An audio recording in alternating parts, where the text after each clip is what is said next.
You know your Thai Constellation Monstera is happy when it's giving you a fenestration. And hello, gorgeous.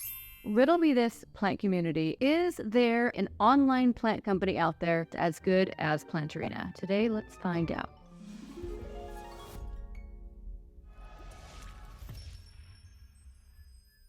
Hey guys, it's Erin. Today we have some planty mail from Plant Proper. But the whole reason behind this is to find a alternative to Planterina, which let's have a moment of silence for the awesome plants available on planterina.com. Her content is still online, still very good. We're gonna find out if this is worth the damn.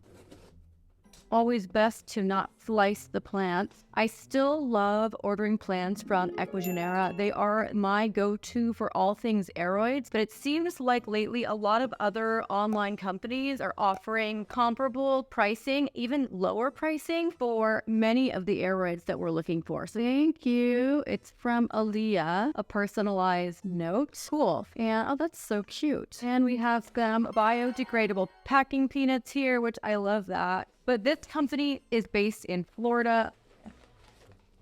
Okay, oh, just like Planterina, I have a little stake here. Memories. All right, guide number 1. So I paid for a 4-inch pot. Sucker's not going anywhere. It smells really planty.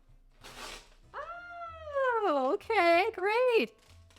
It's my Thai Constellation Monstera. I've got I've got a splash of variegation. Oh, this leaf looks prettier. This has definitely got that splashiness. How cute. So I paid, let's see, how much was this? I can't remember. I will definitely show it in post. But here's what. So my sister, a few years ago, bought me a Thai Constellation. Actually, no, a year a year and a half ago.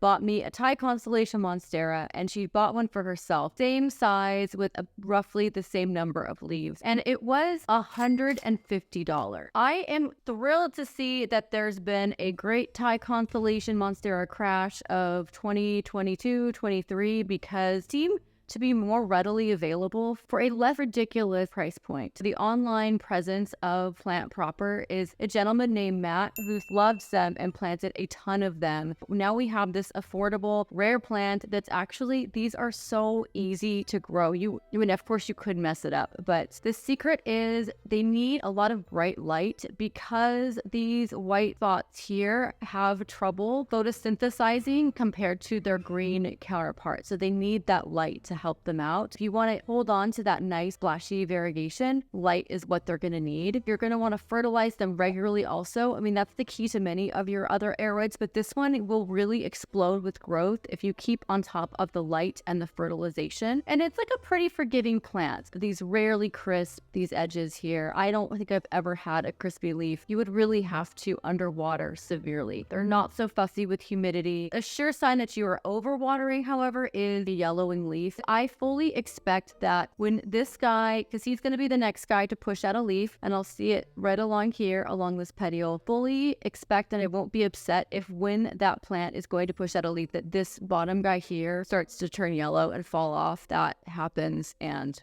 it's fine. So for this price, I'm not mad at it. Would I like to see a little bit more variegation? It's fine. The fenestrations are going to come with lots of light. You know your Thai Constellation Monstera is happy when it's giving you a fenestration. And the way the pattern works is the next leaf, if I keep this happy and it's happy with me and what I'm doing with it, it will have 1 fenestration. The next leaf will have 2 fenestrations, so 1 on one side, 2 on the other, and it will kind of bounce back and forth. When your plant is like super happy and you've truly achieved plant nirvana, you're going to have the fenestrations plus the inner fenestrations, and then you can just pat yourself on the back because you've done it. Okay, plant number 2, let's go. Who doesn't love this Huntington Library mug?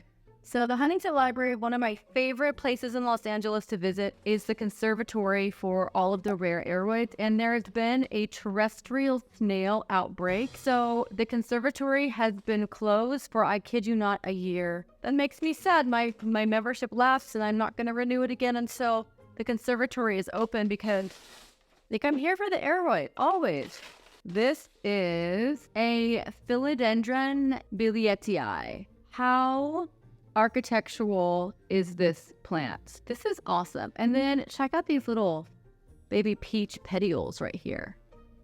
How fun is that? This looks really beautiful. There's like not a scratch on this plant, and I am absolutely here for it. I always say, like, philodendron in the hierarchy of plants, it's probably philodendron are usually the easiest to care for, followed by anthurium, and then of course your alocasia, which can be a little bit more tricky. Perhaps it's me. It could be me. But this philodendron in particular is a little bit more on par with like anthurium level maybe, because it's a little bit trickier. And the truth is you don't get a ton of leaves all the time. There's going to be a longer lapse of time, even under the best of circumstances and care and humidity and fertilization and lighting. It's just going to be a slower grower philodendron, and that's okay, because the payoff here is so awesome. These leaves get so long and dramatic looking, and these look like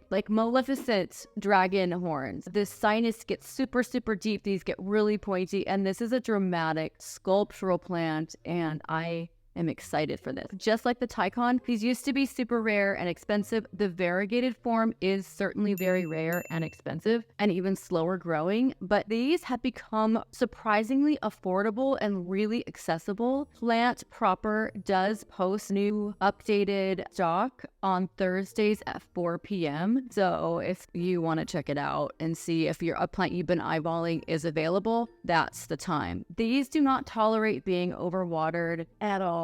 So they are definitely giving me alocasia energy with the petiole here. So I'm getting why this is not something that you want to overwater, because an alocasia overwatered turns into a soggy, mushy mess. We've all done it. Sean from Only Plants likes to put his into a terracotta pot because he is afraid of it becoming waterlogged and getting root rot, which that's a great idea. It's going to need a little bit more humidity than say the Thai Con. So if you have a humidifier, great idea. Lots of light, and then it's just going to be a slow grower. So I probably will want to die if one of them starts to turn yellow. Yeah, I'm having a lot of these, architectural plant moments, these maleficent plant moments. I don't know what that says about me as a person. She is my favorite Disney villain. I say it every time. Well, you know what? Just when I thought, Equigenera and Planterina.com are it, here comes Plant Proper with some really good options that are affordable. And I just stopped at these two because I didn't know what I was getting, but I can fully expect to go nuts in the future. And I'm excited,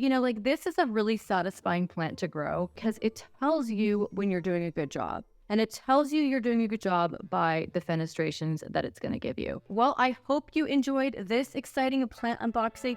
There is life after Planterina. This is a very exciting option. I'm going to give this like 5 out of 5 stars. I'm going to give it 2 thumbs up. I cannot wait to see how these do. They look beautiful. Like I said, these are pretty much flawless. Like they have some Planterina plants, but then it's like Planterina plus, like different rare options, which I'm really excited about. If you found this video useful, give it a thumbs up. Subscribe for more plant content, more plant unboxings, and I am wishing you the biggest leaf energy. And I'm sending my big leaf energy towards this guy here, this Billietiae, because how cool is he? Rah.